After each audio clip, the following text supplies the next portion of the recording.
행복한 미래를 대비하는 미래예보. 안녕하세요, 미래캐스터 황준원입니다. 자, 이번 시간의 주제는 요즘 아주 핫한 수소자동차 이야기를 해보려고 하는데요. 그 중에서도 저는 수소자동차가 가지고 있는 아주 이상하고 요상하고 치명적이기까지 한 단점들에 주목을 해보려고 합니다. 자, 언론에서 수소자동차 이야기는 많이 하지만 그 단점들을 좀 알기 쉽게 정리해 준 것들은 많지 않더라고요. 굉장히 중요한 이야기니까요. 꼭 주목해 보시기를 바라겠습니다. 자, 먼저 문재인 대통령이 수소 경제를 활성화시키겠다고 로드맵까지 제시를 하셨어요. 자신이 모델까지 자처를 하시면서. 그래서 이 수소 자동차는 인공지능, 빅데이터와 함께 대한민국 3대 전략 투자 분야라고 합니다. 돈이 엄청나게 들어가는 건데 우리가 잘 감시를 해야겠죠. 자, 어떤 내용이냐면은 일단 수소 자동차를 많이 만들겠다는 거예요. 작년에 1,800대 정도를 생산했다면은 2040년에는 620만 대까지 많이 만들어내겠다고 합니다. 물론 목표치를 달성할지 모르겠어요. 자, 두 번째. 수소 자동차 충전할 곳이 없으니까 안 산다는 의견이 많잖아요. 현재 14곳 정도가 되는데 2040년이면 1,200곳 정도. 그러니까 넉넉하게 만들 테니까 그렇게 불편하지 않게 해줄 테니까 이게 활성화시키자는 거죠. 자, 그리고 또 한 가지, 수소 자동차의 가격 자체도 많이 낮출 거라고 해요. 현재 현대 넥소가 7천만 원가량이거든요. 자, 근데 거기에 보조금 받고 하다 보면 거의 절반 가격으로 떨어지기는 합니다. 많이 나와가지고. 하지만 이게 6년 뒤에는 아예 가격 자체가 3천만 원대로 떨어지게 할 것이라는 거예요. 많이 만들다 보니까. 자, 물론 이렇게 되면은 보조금이라든지 그런 건 축소되든지 없어질 가능성도 있죠. 자, 이렇게 해서 수소자동차를 타게 해주겠다라고 해가지고 신성장 동력으로 선택을 하신 건데요. 저도 사실 2015년에 수소자동차에 주목을 해서 미래예보 시즌 1에서 다룬 적이 있습니다. 하지만 그 다음에 제가 이야기를 싹 닫은 이유는 뭐냐면은 세계적으로 대세는 이미 전기자동차로 흘러가 버렸기 때문이에요. 자, 그렇기 때문에 수소자동차는 정말 틈새 시장밖에 공략할 수밖에 없겠다라고 생각을 했는데 대한민국에서 이걸 아주 전략적으로 활성화를 시킨다고 하시니 여기에 대해서 우리가 잘 알아볼 필요가 있겠다라고 해서 오늘 컨텐츠 제작을 했습니다. 자, 그렇다면 왜 대한민국 정부는 수소자동차에 이렇게 집중을 하게 되었느냐? 일단 먼저 전기자동차와 수소자동차가 뭐가 다른지부터 살짝 말씀을 드리도록 할게요. 사실 둘 다 전기자동차입니다. 전기차는 전기를 배터리에 저장해서 달리게 하는 방식이고요. 수소차 같은 경우에는 수소전기차예요. 보시게 되면 수소통이 있습니다. 그래서 이 수소통을 달고 다니다가 자동차가 공기 중에 있는 산소를 흡수해가지고 바로 저기 연료 전지 안에서 만나게 하면은 물이 생성이 되거든요. 수소와 산소가 만나니까. 근데 그 물이 생성이 되는 과정에서 전기가 발생하는데 그 전기를 이용해서 자동차를 굴리는 거예요. 한마디로 수소로 전기를 만들어 달리는 자동차. 발전기가 있다라고 보시면 되겠죠. 자, 그렇다면 전기자동차 있는데 굳이 왜 수소로 만들어서 타야 되느냐? 장점들이 분명하기 때문입니다. 자, 먼저 충전 시간이 짧죠. 5분이면 수소 충전은 끝난다고 해요. 기름 넣는 거랑 거의 비슷합니다. 반면에 전기자동차는 이제 급속은 15분에서 30분, 그리고 완속은 8분인데 그 속도는 점점 빨라지고 있기는 하죠. 근데 문제는 점점 많은 사람들이 전기자동차를 탄다고 생각해 보세요. 그럼 그 자동차들을 다 충전하려면은 충전 대란이 일어날 수도 있어요. 특히나 아파트에 사시는 분들은 그 전기자동차 충전하려면 앞으로 얼마나 힘들어질지 좀 예상이 가는 부분도 있으실 겁니다. 그래서 충전이 편리하다는 부분, 빠르고. 자, 그리고 두 번째, 충전 시간은 짧은데 주행거리는 전기자동차보다 길다는 거죠. 현대 넥소, 수소차 넥소와 같은 경우에 현재 600km를 간다고 해요. 5분만 충전하면. 반면에 이제 현대 코나 일렉트로닉 같은 경우에는 한번 완충하게 되면은 한 400km 조금 못 가게 간다고 합니다. 그럼 200km 정도 차이니까 크다면 크고 작다면 작다고 할 수 있잖아요. 그래서 도심에서는 그렇게 큰 의미는 없을 것 같아요. 전기자동차도 편리하니까. 문제는 버스와 트럭과 같은 장거리 운송수단 같은 경우에는 수소자동차가 아무래도 편리하겠죠. 빠르게 충전하고 장거리를 갈 수 있고, 또 수소통 같은 경우에는 이제 많이 실게 되면은 더욱더 장거리를 갈 수 있는 반면에 전기자동차는 배터리를 많이 실으면 실을수록 무거워져가지고 효율이 나오지 않습니다. 그러다 보니까 전기 버스, 트럭 같은 것이 만들기 힘든 거죠. 자, 이 부분에 일단 장점이 있는 거고, 자, 세 번째, 부수적인 거예요. 자, 공기를 흡수하면서 산소를 이제 흡수해야 되니까 그 과정에서 미세먼지를 배출시킨다는, 분리해낸다는 거예요.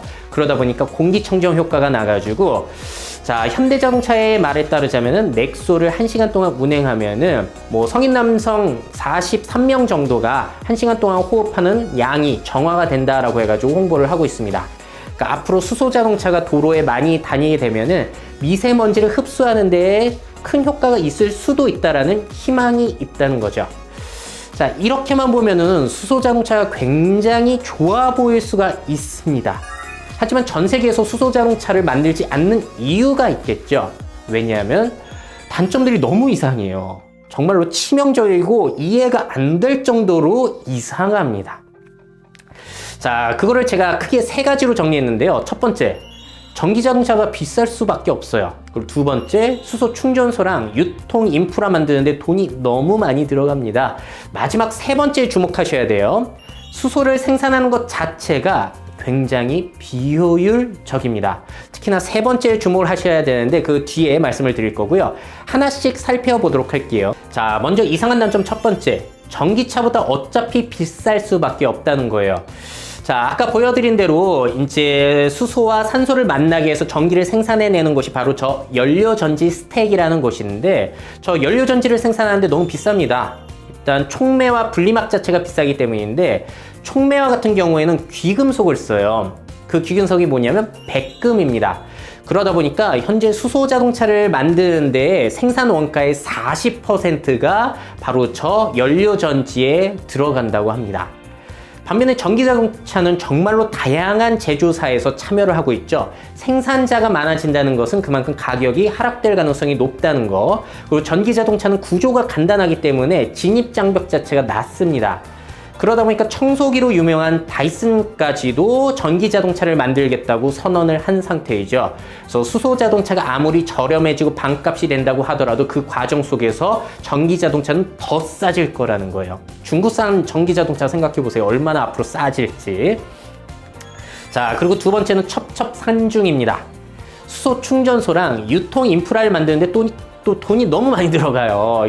보통 많이 들어가는 게 아닙니다. 수소 충전소 한 곳을 설치하는데 지금 얼마가 들어가느냐? 거의 30억 원 자체가 들어가요. 근데 이걸 민간인이 만들어낼 수는 없을 거잖아요. 그래서 정부에서 지원을 해주는데 최대 15억을 지원해 준다고 합니다. 충전소를 많이 만들면 만들수록 우리의 세금이 들어가는 건데, 과연 우리의 세금을 이렇게 배분하는 것이 옳을까? 과연 수소 경제에 너무 큰 도박을 거는 것은 아닐까 걱정이 되는 부분이죠. 참고로 일반 주유소를 만드는데 현재는 2억 정도가 들어간다고 해요. 자, 물론 많이 수소 충전소도 만들면 만들수록 규모의 경제가 생겨서 설치 비용이 싸지긴 할 겁니다.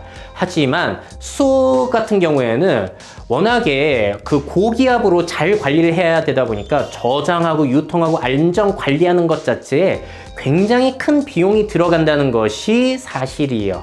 반면에 전기차 같은 경우에는 이미 전기 시설은 다 공급이 되어 있기 때문에 그거를 인프라로 해가지고 충전하는 데는 돈이 상대적으로 훨씬 적게 들어갈 수가 있다는 거죠. 과연 수소 경제에 희망이 있을까요? 저는 잘 모르겠습니다. 자, 마지막으로 세 번째에 집중을 해볼게요. 수소를 생산하는 것 자체가 굉장히 이상해요.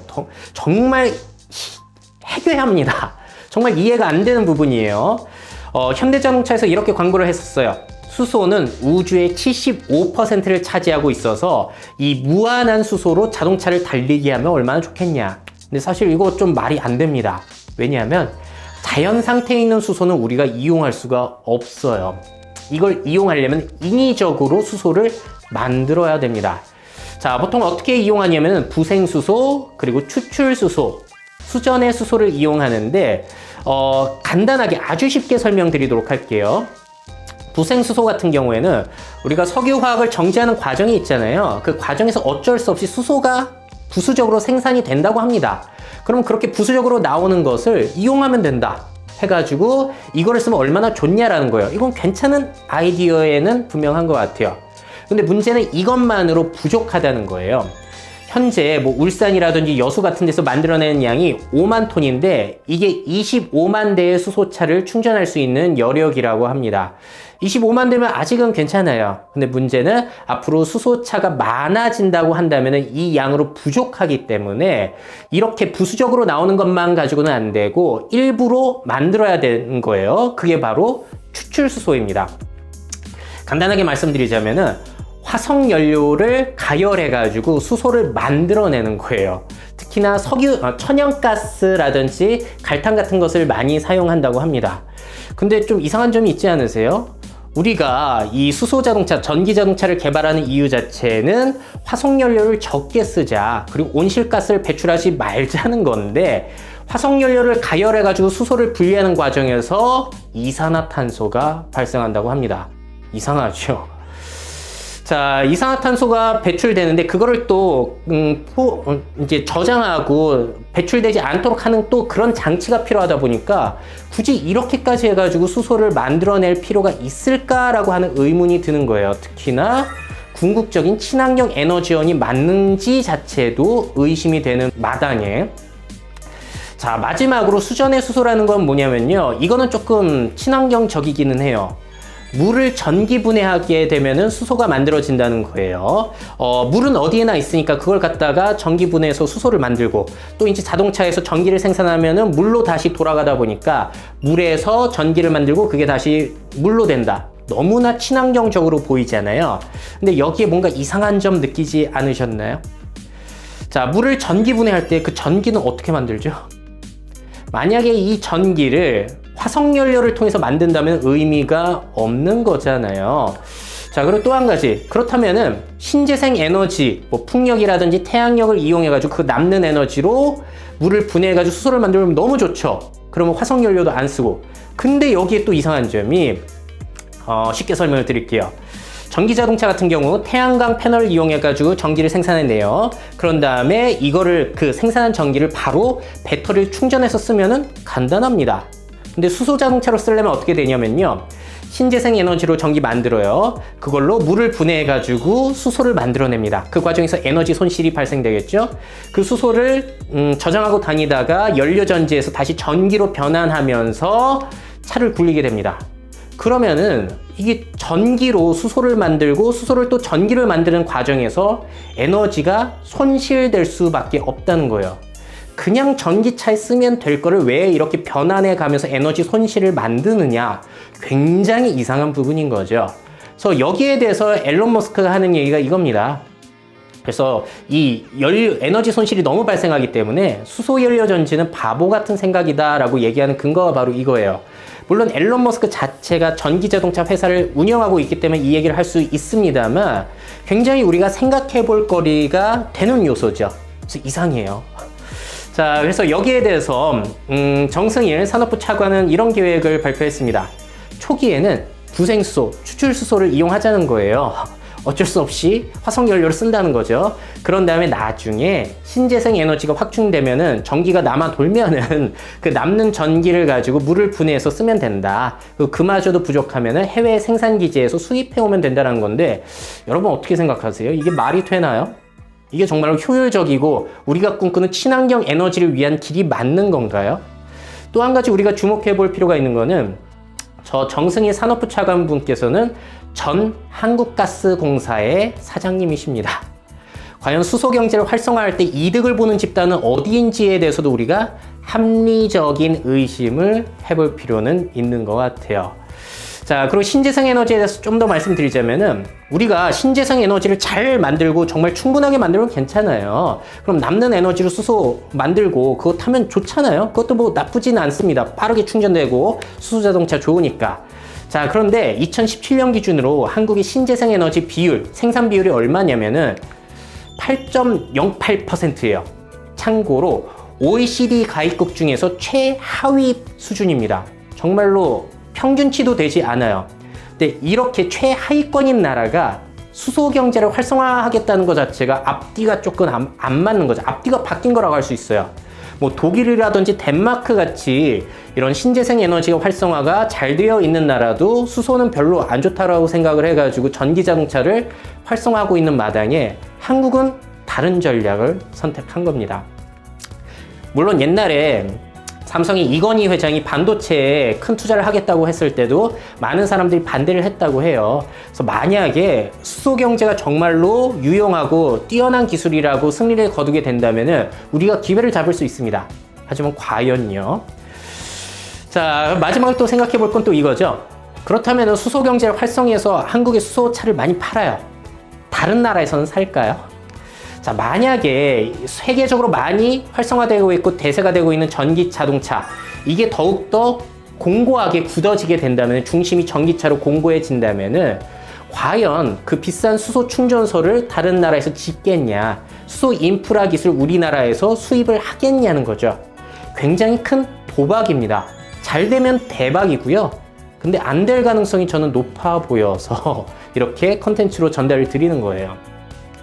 자, 그리고 보너스로 수소차 하면은 폭발하지 않을까라고 생각을 많이 하시는데, 여기에 대해서는 이런 얘기가 있더라고요. 일단 탄탄하게 만든다. 에펠탑이 짓눌러도 견딜 만큼. 그리고 수소는 공기보다 14배 가볍기 때문에 빠르게 공기 중으로 확산돼가지고 뭉치지 않는다는 거예요. 뭉쳐야 폭발을 할 텐데. 그래서 안전하다는 겁니다. 그래서 이 부분에 대해서는 제가 어떻게 이해를 하겠는데, 수소 생산 과정 자체는 굉장히 저는 이해가 되지는 않아요. 자, 이렇게까지 해서 수소차의 아주 요상한 단점들을 제가 정리해 드렸습니다. 자, 우리가 전기차나 수소차를 만드는 목적 자체는 친환경을 위해서입니다. 온실가스 배출을 막아가지고 지구 온난화를 막아보자는 목적이잖아요. 그러다 보니까 앞으로 뭐 독일이라든지 영국이라든지 2030년, 40년 해가지고 내연기관 자동차를 더 이상 생산하지 않겠다라는 계획을 가지고 있어요. 자, 그리고 또 한 가지, 우리 전기차의 붐을 이끌어낸 테슬라 같은 경우에도 앨런 머스크가 이걸 창업을 한 게 아니라 처음에는 투자를 했습니다. 왜냐하면은 앨런 머스크가 이제 신재생 에너지 산업을 활성화하고 싶은데 그걸 소비할 수단이 필요해가지고 투자를 한 것 자체가 바로 전기 자동차였던 거예요.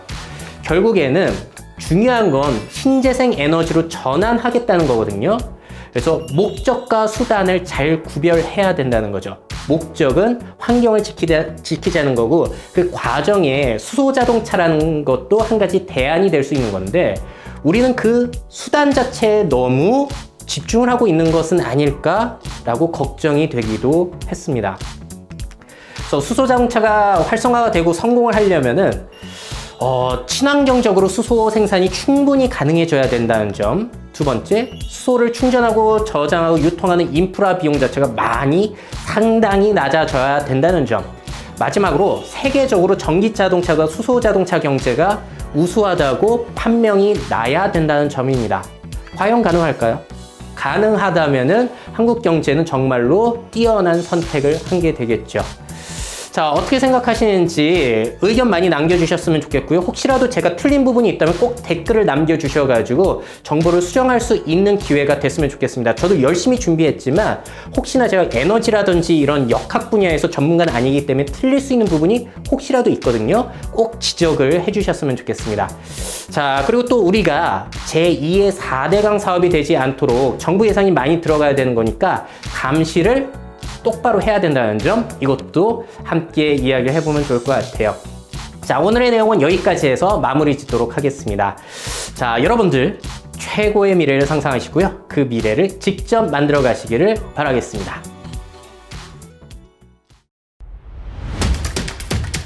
Make your futures. 미래 채널 MyF.